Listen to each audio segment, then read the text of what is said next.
Hello, everybody. Welcome back to my studio. My name is Natifa, and I'm the owner of Juicy Christian Studio and your resident magic keeper in this house. So welcome back. Today, I wanted to talk to you all about the fact that you're not just a maker and how you can develop your art making process into a practice. So many of us as makers, we are in this mindset of just saying I'm just a maker, I'm just a crafter, I'm just an artist. You're never just anything. Listen to me, you're not just anything.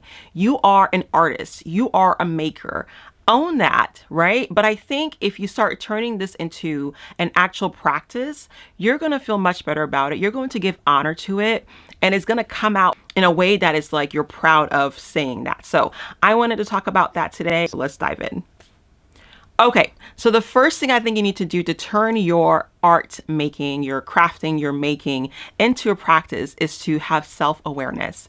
Self-awareness to me is like the best gift you can give yourself because you have to understand who you are as a person. You have to understand your gifts and the talents you bring to the table.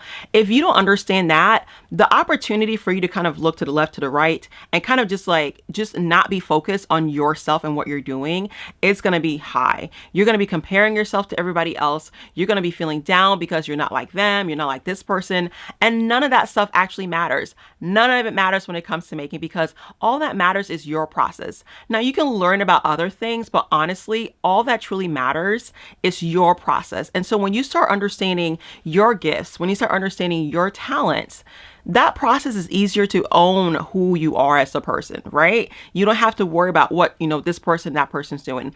Now you can be inspired by them, but ultimately when you have self-awareness, it's almost again like giving yourself a gift because you know what you're good at, you know what you're talented in. So that's the first thing. Okay, so the second thing I think you need to do to turn this into a practice is to actually choose your vehicle. For me, magic keeping, like I talk about, is a really important part of my life now. And so for me, my vehicle for magic keeping is truly through art, through mixed media art, through sending out envelopes to people, through creating different things for people. You may choose to do like poetry, you may choose to do things like music, you may choose to do things like just hosting dinners for your friends. All those things are applicable to this situation, right? They matter, they're valuable. But for me, I think if you choose one of those things and actually put your focus into that, you're going to be more successful into turning this into a practice because you're not necessarily trying to do all the things. Now, I'm not saying you can't do other things besides like the one thing you've chosen, but I think if you have a focus, then it's a little bit easier to kind of say, okay, this is what I'm going to focus on. Maybe it's for a year, maybe it's for forever, maybe it's just for a season. But if you have a focus, a vehicle for how you're going to, to practice your art, your making, your magic keeping, it's a lot better than trying to do a whole bunch of other like little things and trying to make something big out of that. Okay, so pick your vehicle, decide what you're going to actually focus on for your magic keeping or your art practice. Okay, so that's number 2. Okay, so for number 3, I think it's important that you try to decide your level of involvement and investment, okay? So for some of us, this is like life. This is like what we're going to do. We're going to like spend a lot of time doing this. We're going to spend a lot of money investing into it. But for some other people, it could just be like, I just want to just dabble in it. Like I have my vehicle, but I don't want to spend a whole lot of time doing this. I don't want to spend a lot of money doing this. And that's okay. That's completely fine. But you have to decide what you're going to do because I think sometimes, again, if you don't have the level of investment you're trying to make like settled, you're going to find, let's say you want to to do something like, I want to send out this many things in a year, but you haven't done it because you didn't decide how much time you're going to spend actually making the things or actually writing or actually, practicing your music, so you have to kind of decide like, okay, I'm willing to invest an hour a day into my practice. I'm willing to invest 2 hours a day, once a week, once a month, whatever that is for you. It's important to make an investment, decide on an investment, and also decide on how much money you want to spend on this because you don't want to be going all over the place. There's just no time for all of that. Okay. All right. So for number 4 is, I think, one of the most important parts because honestly, this is the part that gets all of us. You have to decide how you're going to tackle resistance. Trust me. Resistance is going to find you. When you've made your decision on what you're going to do, you're like, okay, I'm going to make cards. I'm going to spend once a week making cards to send out to people. resistance is going to come and say, for real, that's what you're going to do? I got something to show you. Resistance is so hard. This is when you're like, you're ready to go. And then this feeling of like just not moving comes over you. And you can't do anything about it because it's resistance. So how are you going to tackle that? How are you going to push through that resistance when it comes to you? I don't think people talk about this part a lot when they're making all these plans, but I think you have to have a plan for overcoming resistance. You know, and some of that is like mental.